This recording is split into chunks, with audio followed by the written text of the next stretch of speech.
Pendant plusieurs années, l'Afrique a longtemps rêvé d'une présence dans le carré d'as de la Coupe du Monde. Pour certains sceptiques, c'était un objectif lointain que les sélections africaines n'atteindront pas de sitôt. Et pour les farouches détracteurs du football africain et de l'Afrique en général, voir une nation du continent en demi-finale d'une Coupe du Monde relevait tout simplement de l'utopie. Et pourtant, en décembre dernier, le rêve lointain, l'utopie, s'est réalisé. L'auteur de l'exploit, le Maroc de Walid Regragui, première nation africaine de l'histoire à jouer une demi-finale de Coupe du Monde, écartant sur son passage de grosses cylindrées comme la Belgique, l'Espagne, championne du monde 2010, et le Portugal de Cristiano Ronaldo. D'est en ouest, du nord au sud, en passant par le centre, de Dakar à Johannesburg, en passant par Abidjan, Yaoundé, Dar es Salaam, Accra, Ouaga et Casablanca, les Lions de l'Atlas ont rendu fiers tout un continent. Et partout, en Afrique, leur prouesse a été fêtée comme il se doit. La Confédération africaine tient enfin son premier demi-finaliste de Coupe du Monde.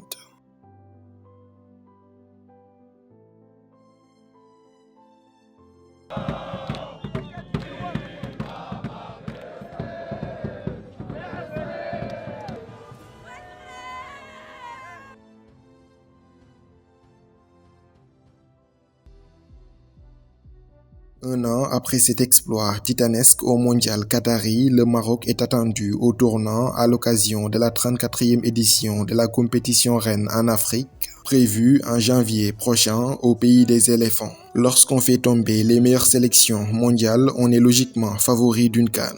Même si Walid Regragui refuse ce costume de favori, le Maroc sera bel et bien la sélection la plus attendue de la prochaine CAN. Lors de cette 34e édition, ils en seront à leur 19e participation. Ils seront logés dans la poule F avec la République démocratique du Congo, la Zambie et la Tanzanie. Ils débuteront l'aventure par la Tanzanie le 17 janvier 2024 à 17h au stade Laurent Pokou de San Pedro. Le dimanche 21 janvier 2024, toujours dans cette même enceinte de San Pedro, les Lions de l'Atlas défieront la République démocratique du Congo, puis finiront par la Zambie le 24 janvier à 20h. L'équipe du Maroc compte à son actif un seul et unique titre de champion d'Afrique. C'était il y a près de 50 ans, plus précisément en 1976, lors de l'édition organisée en terre éthiopienne. L'édition 1976 avait la particularité de se jouer sous forme de championnat. Il y avait deux poules, A et B. Pour la première phase, les deux premiers des poules A et B sont directement qualifiés pour la seconde phase. Ensuite, les 4 survivants seront mélangés dans une poule unique. Et l'équipe qui engrange le plus de points remporte la CAN 1976. Largués dans la poule B avec le Nigeria, le Soudan et le Zaïre, les Lions de l'Atlas terminent premiers de leur groupe avec 2 victoires sur le Zaïre, 1-0, et le Nigeria, 3-1, en plus d'un match nul, 2 buts partout face au Soudan. Lors du tournoi final, les Marocains enchaînent avec 2 victoires devant l'Égypte et le Nigeria. Le dernier match face au Style national de Guinée faisait en quelque sorte office de finale. Pour gagner cette CAN, les Marocains avaient besoin d'un simple match nul, tandis que la Guinée devait impérativement l'emporter. Chérif Souleymane ouvre le score pour la Guinée dès la 33e minute. Les Marocains tentent en vain d'égaliser, mais le verrou du Style national est impérial. Plus les minutes s'égrènent, plus la Guinée se rapproche du titre, mais coup de tonnerre à la 86e minute. Une frappe puissante déclenchée à l'entrée de la surface de réparation par Ahmed Makrou atterrit dans les buts adverses. 1 but partout, la donne change complètement. Le trophée est maintenant entre les mains du Maroc. Les Lions de l'Atlas réussissent à conserver le nul et montent pour la première fois sur le toit de l'Afrique. Dans les années 1980, l'équipe affiche une belle régularité en Coupe d'Afrique des Nations. 3e en 1980 au Nigeria, demi-finaliste en 1986 et 4e en 1988 à domicile. Dans les années 1990 allant à 2000, l'équipe est dans une spirale très négative. Un quart de finale joué en 1998 au Burkina Faso sera la meilleure performance du Maroc en 12 ans, entre la période 1990 et 2002. En 2004, en Tunisie, alors qu'aucun signe annonciateur ne laissait présager un retour du Maroc au premier plan, les Lions de l'Atlas vont pourtant créer la surprise.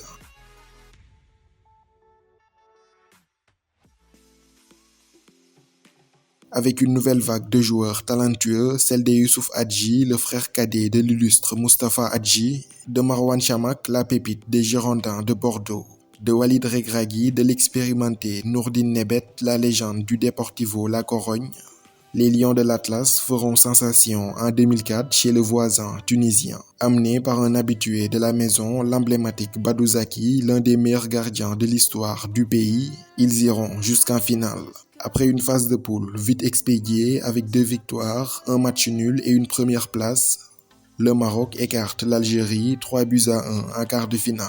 Étrie le Mali de Frédéric Kanouté 4-0. La finale face au pays organisateur, la Tunisie, tiendra toutes ses promesses. Le 14 février 2004, dans le chaudron de Rades devant 70 000 spectateurs, Lions de l'Atlas et Aigles de Carthage se livrent une véritable guerre. Franciledo Santos ouvre le score dès la 5e minute. Youssef Mortari réplique à la 38e. Au retour des vestiaires, Jaziri marque et offre à la Tunisie sa première Coupe d'Afrique des Nations. Le Maroc tombe les armes à la main aux portes du sacre. Malgré la finale perdue, cette campagne tunisienne est un immense succès. Elle aura le mérite de faire renaître l'engouement et l'euphorie autour de l'équipe nationale. Ils ont frôlé d'un cheveu leur 2e titre. Le message envoyé à l'Afrique est clair, l'équipe est de retour aux affaires. La confirmation était attendue pour les éditions suivantes, mais malheureusement, elle n'arrivera jamais. C'était quasi systématique. Après chaque grande épopée, les Marocains doivent encore patienter 1 à 2 décennies pour retrouver le sourire. Éliminés au premier tour en 2006 et 2008, absent de l'édition 2010 en Angola, et sorti encore une fois au premier tour en 2012 et 2013, le Maroc sera disqualifié de la CAN en 2015. Pour cause, le royaume chérifien était le pays hôte de la Coupe d'Afrique des Nations en 2015.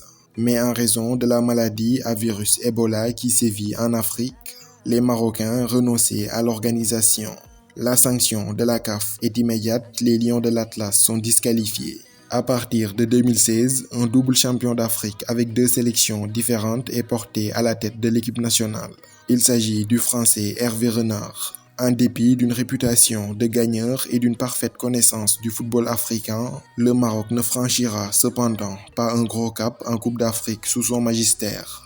Au Gabon, les hommes d'Hervé Renard tombent dans le traquenard égyptien dès les quarts de finale. En 2019, en Égypte, toujours avec Hervé Renard, plus que jamais favoris, les Lions de l'Atlas déçoivent encore. Malgré 3 victoires en phase de poule, ils sortent dès les 8e de finale, éliminés par un petit poussé, le Bénin. En 2022, au Cameroun, pour la première fois depuis 18 ans, les Lions de l'Atlas gagnent un match à élimination directe. C'était face au Malawi. Malheureusement, l'aventure s'était encore stoppée dès les quarts de finale contre les pharaons d'Égypte qui 5 ans plus tôt les avaient éliminés à ce même stade de la compétition au Gabon. 2 mois après la CAN 2022, l'équipe se qualifie à la Coupe du Monde au Qatar, mais devra faire sans son sélectionneur Vaïd Halilodzic. Les relations entre ce dernier et la fédération royale marocaine sont tumultueuses. Ajoutez à cela des conflits avec des cadres de l'effectif comme Hakim Ziyech et Mazraoui. Des tensions qui vont donc précipiter son départ de la sélection marocaine, à seulement quelques mois de la Coupe du Monde. Il fut remplacé par Walid Regragui, dont le début de mandat est placé sous le signe de l'union sacrée et de la réconciliation. Son premier réflexe est de tendre la perche aux anciens bannis comme Hakim Ziyech et Mazraoui. Il dissout progressivement les tensions et met en place en peu de temps une vraie équipe. Un bloc solide uni pour un seul objectif où il n'y a ni guerre d'ego ni animosité apparente. Et ce fut le plus difficile à faire puisqu'en termes de qualité intrinsèque de joueurs à disposition, il n'avait pas trop de soucis à se faire. La suite, on la connaît, elle appartient désormais à l'histoire. Ils auront laissé une empreinte indélébile dans les annales du football africain. Cependant, réduire le CV de Walid Regragui à la demi-finale du mondial au Qatar serait plus qu'injuste. Car Walid, c'est un homme qui connaît le continent. En tant que joueur et international marocain, il a été finaliste de la CAN 2004 en Tunisie. La finale, il l'avait même jouée en tant que titulaire à droite de la défense des Lions de l'Atlas. Preuve encore une fois de son importance à l'époque. Quelques années plus tard, cette fois sur le banc du Wydad de Casablanca, C'est lui qui avait mis fin à la dictature du géant égyptien d'Al Ahly en Ligue des Champions. En 2022, le club de la capitale égyptienne défendait son titre pour la troisième fois consécutive. Les hommes de Walid Regragui s'imposeront en finale de la Ligue africaine des champions et remporteront également la Botola Pro League marocaine. Celui que le coach de l'Argentine, Lionel Scaloni, considère comme le meilleur entraîneur de la Coupe du Monde, est un fin connaisseur de l'Afrique. À travers son expérience de joueur mais aussi d'entraîneur sur le banc du Wydad de Casablanca, le technicien de 48 ans en sera tout de même à sa première Coupe d'Afrique en tant que sélectionneur. Il tentera de guider son pays vers un deuxième sacre après celle de 1976 en Éthiopie. 13e au classement FIFA mondial et premier en Afrique devant le Sénégal, le joueur le plus capé de l'histoire de la sélection marocaine, c'est Nourdine Nebet avec 115 sélections. Ahmed Faras en est le meilleur buteur du haut de ses 36 réalisations.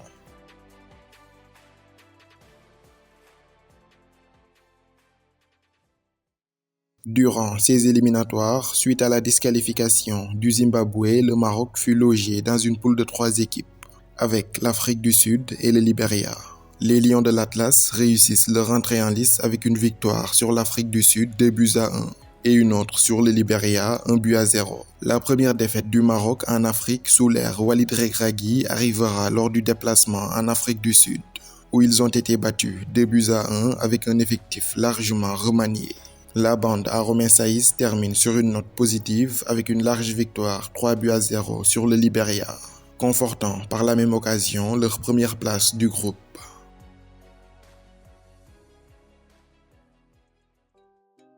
En plus de dégager une grosse force collective, le Maroc a l'un des effectifs les plus qualitatifs d'Afrique. Au goal, on retrouve Yacine Bounou, qui avec Edouard Mendy et André Onana ont rehaussé la cote des gardiens africains en Europe. Déjà considéré comme un gardien référence en Europe lors de son passage à Séville, il confirmera ce statut à la Coupe du Monde au Qatar où il a tout simplement été brillantissime, notamment au tir au but face à l'Espagne. Cet été, comme beaucoup de stars, il a fait le grand saut vers l'Arabie Saoudite où il joue désormais pour Al Hilal. Double vainqueur de la Ligue Europa avec le FC Séville, le colosse d'1m95 compte à son actif près de 58 sélections avec les Lions de l'Atlas et jouera la 4e Coupe d'Afrique des Nations de sa carrière en Côte d'Ivoire. En défense centrale, on aura le taulier, le boss de l'arrière-garde, Romain Ganem Saïs. Dans le passé, il a beaucoup appris aux côtés de Mehdi Benassia et aujourd'hui, il transmet son expérience aux plus jeunes. Romain Saïs, un défenseur solide, un capitaine exemplaire et un guerrier dans l'âme. Âgé de 33 ans, aujourd'hui, il a connu un long passage à Wolverhampton. Il joue désormais à Al-Shabaab en Arabie Saoudite. Avec Naïf Aguerd de West Ham, il formait l'un des meilleurs duos axial de la dernière Coupe du Monde. Titulaire indiscutable à West Ham, Aguerd avait déjà été sous les ordres de Walid Regragui au FUS de Rabat. Un super défenseur axial, gaucher en plus, qui s'est installé dans le meilleur championnat au monde, la Première Ligue. Naïf Aguerd est aujourd'hui dans la lignée des grands défenseurs centraux qu'a connu le Maroc, à l'image de Nourdine Nebet du Deportivo La Corogne. À ce poste de défenseur central, les solutions de rechange sont également de qualité. Walid Regragui aura également à sa disposition le Rémois Younis Abdelhamid du Stade de Reims. 36 ans mais qui semble se bonifier avec l'âge. Sur les flancs, 2 profils de classe mondiale, Achraf Hakimi du Paris Saint-Germain et Noursaïr Mazraoui du Bayern de Munich. 2 joueurs partageant le même amour pour le Maroc. Tous deux nés en Europe, Hakimi en Espagne et Mazraoui aux Pays-Bas. Malgré tout, ils ont tous deux opté pour les Lions de l'Atlas et ce, malgré les convoitises de l'Espagne et des Pays-Bas. Ils sont tous les deux latéral droit, mais Mazraoui est très souvent utilisé à gauche, où il est en concurrence avec un super latéral mais très sous-coté, Yahya Atiatala du Wydad de Casablanca, réputé pour son agilité technique et son activité phénoménale sur le flanc. En sentinelle, un guerrier rompu à la tâche, un soldat qui ne lâche rien. Celui que personne n'a envie d'avoir au marquage dans l'entrejeu, Sofiane Amrabat. Âgé de 27 ans, c'est le premier Marocain à arborer la tunique rouge des Red Devils de Manchester United. Sa hargne et sa combativité avaient séduit plus d'un lors de la dernière Coupe du Monde. Il compte une 50aine de sélections avec le Maroc. Le Marseillais Azzedine Ounahi avait quant à lui séduit de par sa classe et sa finesse technique. Des qualités qui en font un excellent relais pour alimenter l'attaque. Le prometteur milieu offensif Bilal El Hannous devrait compléter le trio du milieu. Le joueur de 19 ans sera en concurrence avec Selim Amala du FC Valence. Le Marseillais Amin Harit, de par sa polyvalence, est aussi une option à ce poste. À droite de l'attaque, Hakim Ziyech s'y est déjà installé. Sa cote a énormément chuté ces 2 dernières saisons, mais il renaît peu à peu de ses cendres à Galatasaray, où il est en train de donner un nouveau souffle à sa carrière. Son aisance balle au pied, sa créativité et sa frappe de balle monstrueuse sont ses principales qualités. C'est l'atout offensif numéro 1 de l'équipe et il l'avait encore prouvé lors de la dernière Coupe du Monde. Décevant à la CAN 2019, absent en 2022 en raison de ses tensions avec coach Vaïd, il aura à cœur de prouver qu'il peut aussi briller en Coupe d'Afrique des Nations. À gauche, 2 choix de qualité s'offrent à Walid Regragui, avec Sofiane Boufal qui fait son grand retour à la compétition. L'ailier d'Al Rayyan au Qatar avait été étincelant lors du dernier mondial. Il sera notamment en concurrence avec une grande promesse du football marocain, l'ailier gauche du Bayer Leverkusen, Amin Adli, 23 ans. Un potentiel immense, un profil d'avenir sur lequel le Maroc pourra compter lors des prochaines échéances. En pointe, on aura Youssef En-Nesyri du FC Séville. Une maladresse des fois pointée du doigt, mais il reste néanmoins un œuf majeur de la sélection ces dernières années. Avec le temps, il a appris à répondre présent lors des grands matchs, comme face à la Côte d'Ivoire en 2019. Ce fut également le héros du quart de finale face au Portugal. Il a un jeu de tête imparable et ses appels sont très tranchants. Au FC Séville, il a déjà gagné 2 Ligues Europa. La CAN 2023 sera sa 4e. Youssef En-Nesyri compte environ 63 sélections pour 17 buts avec les Lions de l'Atlas. Sa doublure, ce sera Ayoub El Kaabi. Âgé de 30 ans, il joue à l'Olympiakos. Avant d'arriver en équipe A, il s'était déjà fait un nom avec l'équipe locale du Maroc, avec lequel il a gagné 2 CHAN. Le championnat d'Afrique des Nations, différent de la CAN. C'est une compétition consacrée aux joueurs évoluant sur le continent. Adroit devant le but et très opportuniste, il sera à coup sûr une alternative de qualité pour En-Nesyri. Ayoub El Kaabi compte à son actif 6 buts lors de ses 12 premiers matchs avec l'Olympiakos cette saison. Le Maroc, c'est également un banc très fourni avec des joueurs comme Abdé et Zalzouli, l'ancien catalan. Récent vainqueur et meilleur buteur de la CAN des moins de 23 ans avec les jeunes lionceaux de l'Atlas. Le jeune niçois Sofiane Diop a récemment rejoint l'équipe. Plus bas dans l'entrejeu, le longiligne et élégant milieu de terrain du Stade de Reims, Amir Richardson. Sans oublier le milieu offensif du PSV Eindhoven, Ismaël Saibari. En plus de construire une équipe taillée pour régner en Afrique, Walid Regragui prépare également sa relève. Le Maroc remportera-t-il la CAN 2023 en Côte d'Ivoire? J'attends avec impatience vos réponses en commentaire.